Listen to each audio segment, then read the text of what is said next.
In a village dwelt a poor old woman who had gathered together a dish of beans and wanted to cook them.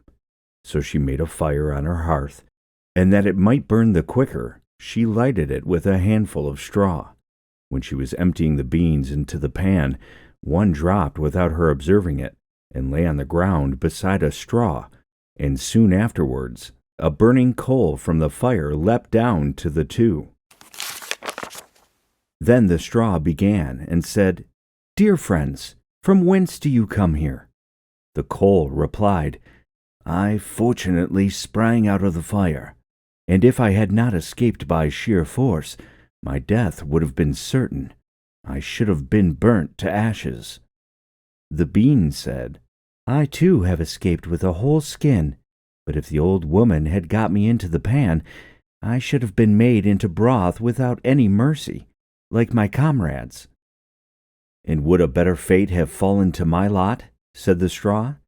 "The old woman has destroyed all my brethren in fire and smoke. She seized 60 of them at once, and took their lives.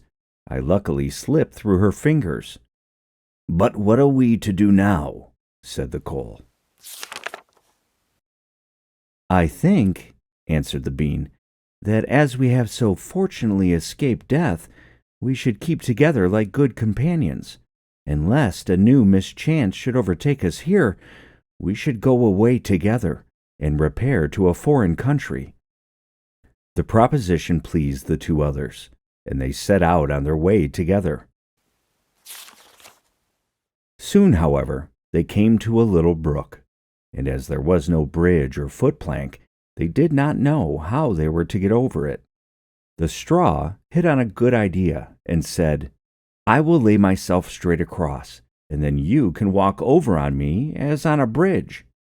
The straw therefore stretched itself from one bank to the other, and the coal, who was of an impetuous disposition, tripped quite boldly onto the newly built bridge. But when he had reached the middle, and heard the water rushing beneath him, he was after all afraid, and stood still, and ventured no further.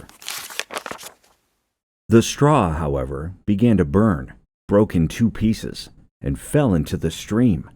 The coal slipped after him, hissed when he got into the water, and breathed his last. The bean, who had prudently stayed behind on the shore, could not but laugh at the event, was unable to stop, and laughed so heartily that she burst. It would have been all over with her, likewise, if, by good fortune, a tailor who was traveling in search of work had not sat down to rest by the brook. As he had a compassionate heart, he pulled out his needle and thread, and sewed her together. The bean thanked him most prettily, but as the tailor used black thread, all beans since then have a black seam.